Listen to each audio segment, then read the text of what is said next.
inshuti ya bose yo ni inshuti yawe. Hari kuwa 31 Myandagaro uno mwaka 2021 aho hahimbazwa umunsi wahariwe ubuvuzi kama muri Afrika. Ibirori bikaba byabereye mu gisagara ca Bujumbura muri INSP. Icivugo cy'uyo munsi kikaba cari intererano y'ubuvuzi bw'imiti kama mu bikorwa byo kugwanya ikiza ca coronavirus. Abavuzi b'imiti kama bahurikiye mu runanire na tebe bavuye mu mihingo itandukanye y'igihugu bakaba bari bahishikiye. Muganga Miburo Joseline, umuyobozi mukuru ajejwe igisata c'ubuvuzi kama mu bushikiranganje bw'amagara y'abantu no kugwanya sida, aributsa abene gihugu ko kuva kera abarundi bamye bivuza imiti kama gusa, ari naco gituma n'ubu imiti kama yagumye ifise uruhara runini mu kuvura ingwara nyinshi mbere n'ubumuga bukomeye.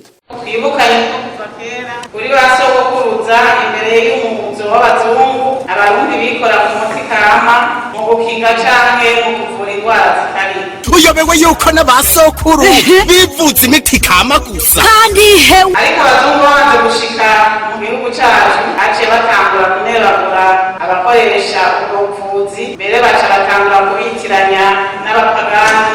Izina ryavuye mw'ijuru kugira rize gutabara, ryaratanzwe n'Imana kugira rikize abantu.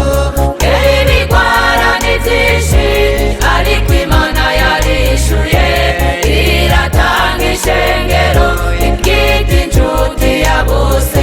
Bamwe baraka barabiheba, abandi bankabuta umwuga bahitamwo kubikorera mu kinyegero, uburyo n'uwakenera umuti w'ikirundi yaja kurondera ijoro yikingaga mu mezi. Ariko rero ntimwibagire ko ivyo vyatsi canke ivyo biti vyavura ari vyo abazungu baca bafata bakaja kubihinguramo irya miti twita iy'ikizungu. Inshuti ya bose yo ni inshuti yawe.